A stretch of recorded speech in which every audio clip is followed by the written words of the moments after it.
Hello दोस्तों, नमस्कार। मैं डॉक्टर मनोज कुमार शर्मा। मैंने अपने पिछले वीडियो में आपके सामने अनहद नाद के बारे में एक सूक्ष्म जानकारी प्रस्तुत की थी। अनहद नाद क्या होता है, कौन सुन सकता है, किस विधि से सुन सकता है। लेकिन दोस्तों, जब मैं इसके ऊपर रिसर्च कर रहा था, कुछ गूगल पर भी मैंने रिसर्च किया था, तो मैंने देखा कि नासा ने अभी रिसेंटली एक साउंड को कैप्चर किया जिसकी ध्वनि जो है, साउंड वो ओमकार की ध्वनि की तरह है। और उन्होंने उस ध्वनि को गूगल पर लोगों को सुनने के लिए भी डाला हुआ है। जब मैंने उस साउंड को सुना तो मुझे भी उसमें ओमकार की ध्वनि ही सुनाई थी। वैसे तो ये भी कह सकते हैं, एक कहानी है छोटी सी। कहीं जंगल में 3 दोस्त जा रहे थे और तीनों दोस्त जब जंगल में निकले, एक पंछी एक डाल पे अपनी भाषा में कुछ चहचहा रहा था। तो जो एक दोस्त था वो ब्राह्मण था, तो उसने अपने बाकी दोनों दोस्तों से कहा कि देखो, ये पंछी राम राम रट रहा है। क्योंकि ब्राह्मण देवता अपने मन में हमेशा राम राम रटते थे और उन्हें उसी राम राम की रटंत उस पंछी की आवाज़ में सुनाई दी। तो एक मित्र उनमें बनिया था। तो बनिया बोला, नहीं, राम राम नहीं रट रहा है, वो ये कह रहा है 5 रुपये की ढेरी, 5 रुपये की ढेरी। अर्थात बनिया अपने व्यापार की बातें अपने मन में सोच रहा था, तो 5 रुपये की ढेरी वो पंछी बेच रहा था। इसी तरीके से एक मुसलमान मित्र थे, तो वो कहते थे, बोले नहीं, ना वो ढेरी बेच रहा है, ना वो राम राम रट रहा है, या अल्लाह रसूल के वास्ते, या अल्लाह रसूल के वास्ते वो इस चीज़ को कह रहा है। मेरा कहने का तात्पर्य यह है कि अगर किसी प्रकार की कोई ध्वनि जो अनभिज्ञ है, क्योंकि हर क्रिया की एक प्रतिक्रिया होती है, जो हमने किसी प्रतिक्रिया को ना देखा हो, किसी क्रिया को ना देखा हो, तो उसकी प्रतिक्रिया हम अपने हिसाब से करते हैं। ये भी हम मान सकते हैं, जैसा कि पाश्चात्य विद्वानों ने कहा।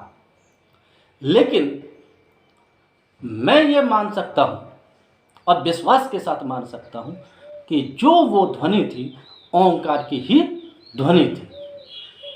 उसका क्या मतलब है, मैं क्यों इस आधार पर मान सकता हूँ? हालांकि जब ये इंटरनेट पर वायरल हुई साउंड, तो बहुत सारे सनातन हिंदुओं ने, सनातन विचारधारा के लोगों ने इस पे खुशी व्यक्त करते हुए अपने वीडियोस भी भेजे हैं। यूट्यूब पे भी उन्होंने अपने प्रोग्राम बनाकर भेजे कि देखो, नासा ने इस चीज़ के लिए सिद्ध कर दिया कि अंतरिक्ष में भी ओमकार की ध्वनि सुनाई दे रही है। पूरा विश्व इस चीज़ से हैरत में है। विश्व इस बात से हैरत में है कि वो ये जानते थे कि जहाँ पर जब तक कोई पर्टिकुलर्स नहीं होते, वहाँ पर साउंड नहीं होती। फिर ये साउंड ब्लैक होल से क्यों सुनाई दे रही है?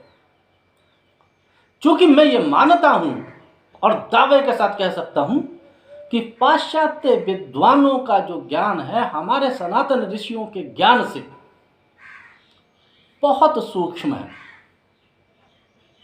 जैसा कि मैं अपने हर वीडियो में कहता चला आ रहा हूं कि हमारे पुरातन ऋषि, पुरातन संत, पुरातन प्रोधा, पुरातन विद्वान सब प्रकृतिमय थे। प्रकृति उनको पहचानती थी, वो प्रकृति को पहचानते थे। प्रकृति कब उनसे क्या चाहती है। तो जब वो प्रकृति को इतना जानते थे, तो वो कैसे ना जानते कि यूनिवर्स में साउंड कहां कहां है। क्योंकि हमारे पास इस प्रकार का कोई साक्ष्य नहीं कि हम उसको दमदारी के साथ में प्रस्तुत कर सकें। उसका कारण मैंने अपने एक पिछले वीडियो में भी बताया कि जब से बाहरी आक्रांता आए उन्होंने हमारी शिक्षा पर ही प्रहार किया। शिक्षा पर प्रहार का मतलब हमारी मूल पर प्रहार करना, हमारी जड़ों पर प्रहार करना। हर विदेशी आक्रांता ने यही कोशिश करी, लेकिन धीरे धीरे वो लोग तो हमारी संस्कृति में लीन हो गए, लेकिन सबसे ज़्यादा नुकसान पहुंचाने वाले थे अंग्रेज। उन्होंने हमारी संस्कृति को जड़ से ही खत्म कर देने का प्रयास किया और वो कई हद तक सफल भी रहे।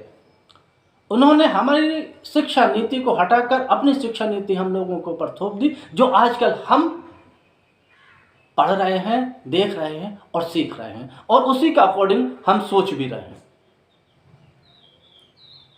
खैर, मैं ज़्यादा बहस नहीं करना चाहता, बहुत लंबा विषय हो जाएगा। मैं मात्र आपसे यह कहना चाहता हूं कि हमारे सनातन ऋषियों ने हमारे मस्तिष्क को यूनिवर्स से भी विस्तारित बताया है, और इसीलिए उन्होंने हमें यह ज्ञान दिया था कि हम प्रतिदिन उठकर जब आंख हमारी खुल जाए तो एकदम हम नीचे ना उतरें, एकदम अपने काम पे ना जाएं, बिस्तर छोड़ के ना जाएं, पहले 2 मिनट के लिए हम प्रभु का स्मरण करें। उसमें उनका विज्ञान यह था कि जब हम सो जाते हैं, हम अचेतन अवस्था में आ जाते हैं, हमारा जो मस्तिष्क है वो विभिन्न प्रक्रियाओं में खो जाता है। तो अगर हम 2 मिनट शांति से अपने मस्तिष्क को शांत कर लेंगे, उसके अंदर जो मस्तिष्क का उद्वेलनाएं होती हैं उनको शांत कर देंगे, उसके बाद जब उठेंगे तो हमारा मस्तिष्क प्रॉपर तरीके से काम करेगा। और दूसरा उन्होंने ये कहा था कि आप जो है मेडिटेशन कीजिए, ध्यान कीजिए, योग कीजिए, ताकि आपकी बुद्धि एकाग्र रह सके, शांत रह सके। जो आप सोच रहे हैं उसके बारे में आप एक प्रत्यक्ष उदाहरण प्रस्तुत कर सके। अब मैं बताता हूं, जो ब्लैक होल से आने वाली ध्वनि और ओमकार की ध्वनि क्यों समान है। आज अंतरिक्ष में जो ओमकार की ध्वनि सुनाई दी है वो हमारे पुरातन ज्ञान के कितने नजदीक है। दोस्तों, कुछ ना कीजिए, आप केवल पद्मासन मुद्रा में बैठिए इस तरीके से। ये पद्मासन मुद्रा है, ये पद्मासन मुद्रा है, और ये रीढ़ की हड्डी जो है अपनी बिल्कुल सीधी कीजिए। थोड़ा सा मैंने इसके बारे में अपने पिछले वीडियो में आपके बारे में अपने विचार साझा किए थे। आज मैं आपको कुछ एक प्रक्रिया करके बता रहा हूँ। ये आपने रीढ़ की हड्डी सीधी कर ली, पद्मासन मुद्रा में बैठ गए, अपने हाथों को दोनों टखनों पे या दोनों नीज पे आप इस तरीके से रख लीजिए, और ये जो अंगूठा है ये अपनी तर्जनी उंगली के साथ में इस तरीके से मिला लीजिए, ये इस तरीके से, और इसको जो है इस तरीके रख दीजिए। इस तरीके से आपकी रीढ़ की हड्डी बिल्कुल सीधी हो जाती है, और अपने ध्यान को आप बिल्कुल या तो दोनों भौं के बीच में केंद्रित कीजिए, या आपकी ये जो नासिका है इसके पिन पॉइंट पे आप अपनी निगाह को खड़े करिए, और धीरे से अपने शरीर को बिल्कुल हल्का करके अंदर से, ये जो पेट के अंदर की जो हवा है, नाक से सांस नहीं छोड़ना है, इसमें नासिका की सांस नहीं छोड़ना है, पहले हल्के से जो पेट के अंदर आपका है उसको आप शरीर को हल्का करने के लिए आप इसको छोड़ दीजिए, और अपना जब सांस मुंह से बाहर निकालेंगे इसमें, और हल्के से जैसे जैसे सांस निकालते जाएं वैसे वैसे अपने आप अपने नेत्रों को भी क्लोज करते चले जाएं। अब इसके साथ में जब आप कर रहे हैं तो ये अंदर से आप यहाँ से पेट के अंदर से एक ध्वनि बनाइए,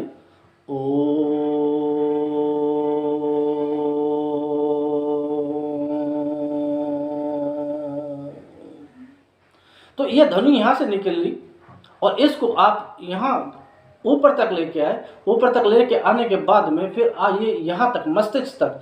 जब तीव्र स्वर आता है, उच्च स्वर आता है, तो ये स्वर यहाँ आना चाहिए। और फिर उसी तरीके से जिस प्रकार से हल्के हल्के हम यहाँ से ऊपर को लेके आए हैं, उसी तरीके से ये ध्वनि जहाँ तीव्र सा से फिर मध्यम और हल्के हल्के हल्के हल्के इसको फिर लाके यहाँ पर आप वापस छोड़नी है। तो आपको जो ओमकार की ध्वनि उस ब्लैक होल से सुनाई दी थी, उसी का आभास आपको यहाँ पर होगा। एक बार फिर दोबारा से आप इस चीज का प्रयास करके देखें।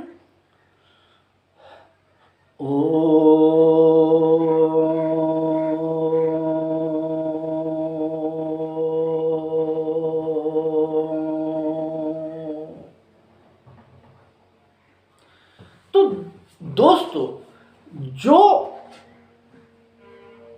ट्वीट नासा ने भेजा है, जो साउंड नासा ने भेजी है, उसकी ध्वनि को आप टैली कीजिए। और जैसा मैंने आपको बताया, पद्मासन मुद्रा में बैठने के बाद में अपने अंतर की जो सांस है उसको आप बाहर कीजिए और उसी के साथ में ओम का उच्चारण कीजिए। जब आपका वो ओम का उच्चारण तीव्रता पर पहुंचेगा, बिल्कुल यहाँ पर, तो वही आपको साउंड सुनाई देगी।